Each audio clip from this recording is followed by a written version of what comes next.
ఒకటి రెండు కాదు, గూగుల్ లాంటి సంస్థ విశాఖపట్నానికి వస్తూ ఉంది. దగ్గర 15 బిలియన్ US పెట్టుబడి.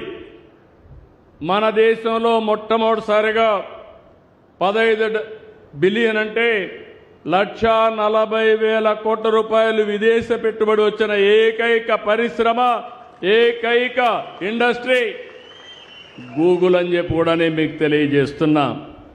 ఇవన్నీ అయ్యాయంటే అనుభవం, సంకల్పం, చిత్తశుద్ధి, కష్టపడి పనిచేయడం, టీం వర్క్. ఇప్పుడు నేను ఒక్కడే చేయలేను. ఇక్కడ ఒక ఇండస్ట్రీ వచ్చిందంటే ఇక్కడ పెట్టాలని అడిగాం. ఉగ్ర నరసింహారెడ్డి మీకు వచ్చి మెసేజ్ ఇచ్చి రిలయన్స్ వస్తుందంటే ఇక్కడ ముందుండి వాళ్లకు భూమి ఇప్పించి ఇబ్బందులు లేకుండా చేస్తే ప్రభుత్వ యంత్రాంగం దాన్ని ఎక్కడికక్కడ ఆర్డర్స్ ఇచ్చి ముందుకు పోయే పరిస్థితికి వచ్చారు.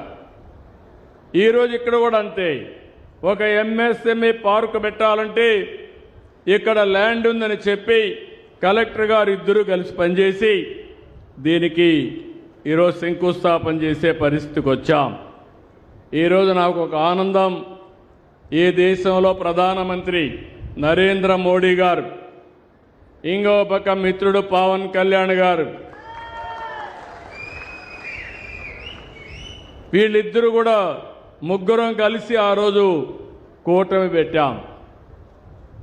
నరేంద్ర మోడీ గారు కొన్ని పాలసీలన్నీ తీసుకొస్తున్నారు. ఆయన ఏ పాలసీ తీసుకొచ్చినా దాన్ని హైజాక్ చేసి మొదట ఆంధ్రప్రదేశ్లో అమలు చేసే బాధ్యత నేను తీసుకుంటున్నాను. పాలసీ కేంద్రాన్ని, కేంద్రం ఎక్కడ చేయాలంటే ఎక్కడెక్కడ అమలు చేయాలి.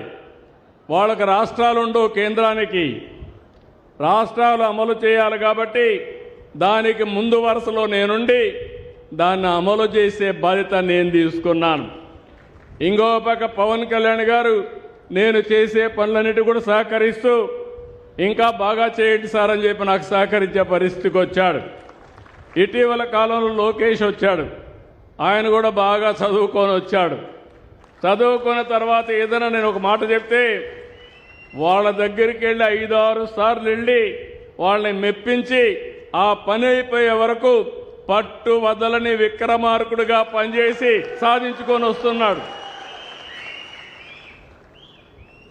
అంటే ఆ కాంబినేషన్లో ప్రధానమంత్రి పవన్ కళ్యాణ్ గారు, లోకేష్, నేను నాయకత్వం ఇచ్చి ఎక్కడికక్కడ చెప్తా ఉంటే, ఆలోచనలు చెప్తా ఉంటే దోసుకెళ్లే పరిస్థితికి వచ్చాం.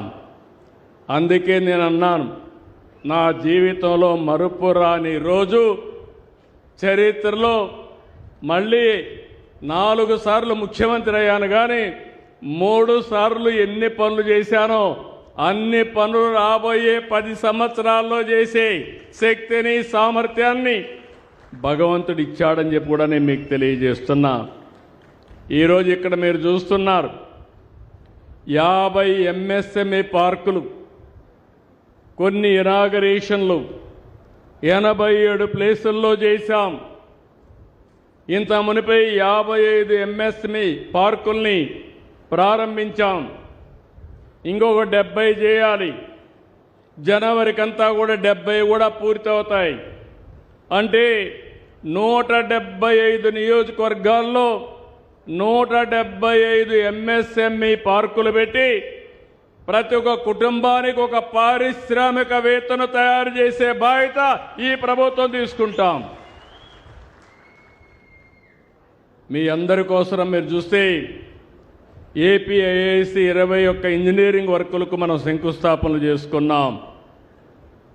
ఇంకో పక్క 1597 సంస్థలు, MSME సంస్థలు ఈరోజు మనం అవన్నీ కూడా శంకుస్థాపనలు చేసుకున్నాం. ఇవి కాకుండా ఈ వారంలో 99 కంపెనీలకి శంకుస్థాపనలు, ప్రారంభోత్సవాలు చేస్తున్నాం. ఇవన్నీ కూడా 2,65,000 కోట్ల రూపాయలు పెట్టుబడులు వస్తున్నాయి. ఇంకో పక్కన ఈరోజు 25 సంస్థలు ప్రారంభోత్సవం చేసుకుంటున్నాం. ఇందులో కూడా మీరు చూస్తే 25,695 కోట్లు పెట్టుబడులు వచ్చాయి. 74 సంస్థలు శంకుస్థాపన చేస్తున్నాం. 2,39,000 కోట్లు పెట్టుబడులు వస్తాయి. ఈరోజు మనం చేసే పనుల వల్ల 2 లక్షల మందికి ఉపాధి వచ్చే అవకాశం ఉంది. అది చూసినప్పుడు చదువుకున్న పిల్లలు ఒకప్పుడు అమెరికాకు పోయేవాళ్ళు, ఇప్పుడు అమెరికాకు పోయే పిల్లలు కూడా ఇండియాలోనే పనిచేసుకునే అవకాశం, మన కనిగిరిలోనే పనిచేసుకునే అవకాశం వస్తుంది. ఇంకో పక్కన మీరు చూస్తే ఉత్తరాంధ్రలో 8, కోస్తాంధ్రలో 6, దక్షిణ కోస్తాలో 6, రాయలసీమలో 8 సంస్థలు చొప్పున 28 సంస్థల్ని మనం ప్రారంభించుకుంటున్నాం. ఆ ప్రాంతంలో ఉండే ప్రజలందరికీ, యువతందరికీ కూడా కంగ్రాచ్యులేషన్స్ అని చెప్పి వారందరికీ తెలియజేస్తున్నా. ఈరోజు గ్రీన్ కో, అలయన్స్ టైర్, అదే మాదిరిగా Sial solar, Jayaraj Ispat, Reliance bio energy, Reliance ఇప్పుడే మీరు చూశారు ఏవైతే కొత్త ఫ్యాక్టరీ కూడా తీసుకొచ్చారు, లారస్ ల్యాబ్స్, ఇండిక్యూబ్ వంటి సంస్థలను ఈరోజు ప్రారంభించుకున్నాం. ఇంకో పక్క నేను ఎప్పుడు కూడా టెక్నాలజీ గురించి మాట్లాడుతూ ఉంటాను. మీరందరూ గుర్తుపెట్టుకోవాల్సిన అవసరం ఉంది. భవిష్యత్తు టెక్నాలజీది.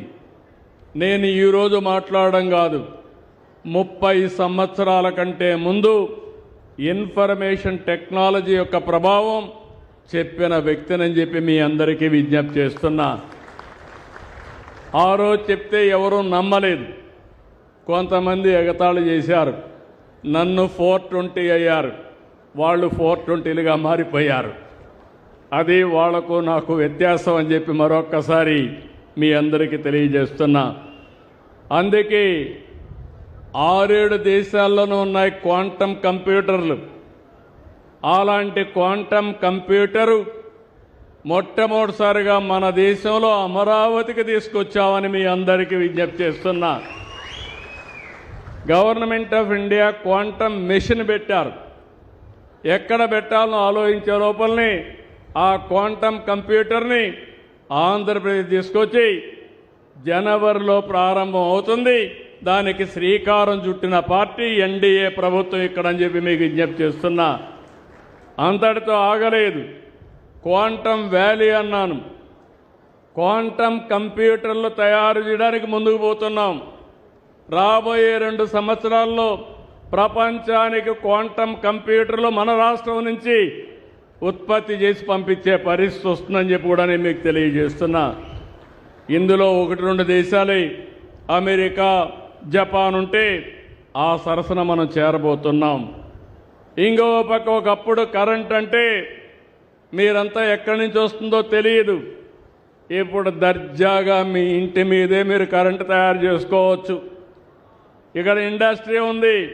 ఇండస్ట్రీ కూడా ఇక్కడి నుంచే మీ ఫ్యాక్టరీల నుంచే కరెంటు తయారు చేసుకోవచ్చు. ఆ స్టేజ్కి వచ్చాం. అందుకే గ్రీన్ ఎనర్జీకి పోతున్నాం. ఇక్కడే రిలయన్స్ వచ్చారు, బయోఫ్యూయల్ పెట్టారు. రాష్ట్రంలో అన్ని ప్రాంతాల్లో సోలార్ పెడుతున్నాం, విండ్ ఎనర్జీ పెడుతున్నాం.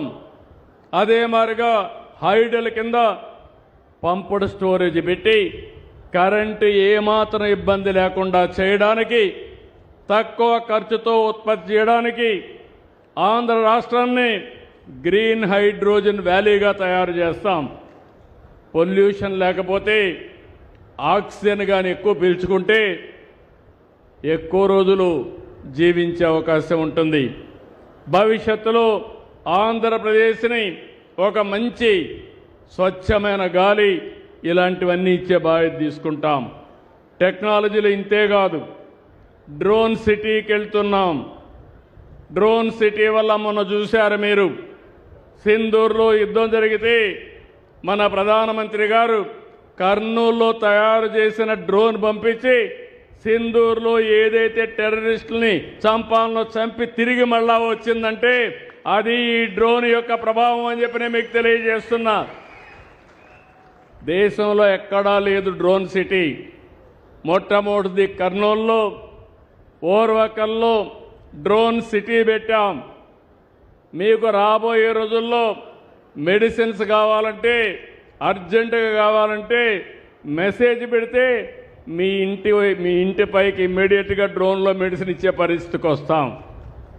అంటే అదే కాదు, ఏదైనా సరే మీ పొలాలకి ఎక్కడ తెగులుందో ఆ తెగులు చూసి ఆ తెగులు మీదనే క్రిమి సంహారక మందులు వాడే పరిస్థితి వస్తుంది. ఈరోజు మీరు తినే తిండి చూస్తే మొత్తం కూడా ఫెర్టిలైజర్లు లేకపోతే పెస్టిసైడ్స్. దీని తింటే క్యాన్సర్ వస్తుంది. ఈరోజు పంజాబ్ ఉంది. ఒకప్పుడు పంజాబ్లో ధాన్యం పండించేవాళ్ళు. అక్కడి నుంచే ధాన్యం అంతా దేశానికంతా వెళ్ళేది. ఈరోజు పంజాబ్లో మీరు చూస్తే ఫెర్టిలైజర్స్ ఎక్కువ వేసి ఆ ఫుడ్ తిని అందరికీ క్యాన్సర్ వచ్చి ఈరోజు పంజాబ్ నుంచి ప్రతిరోజు 2 ట్రైన్లు ఢిల్లీకి క్యాన్సర్ పేషెంట్తో పోతున్నారంటే అలాంటి వాతావరణం మనకు వద్దని చెప్పి నేను మీకు తెలియజేస్తున్నా.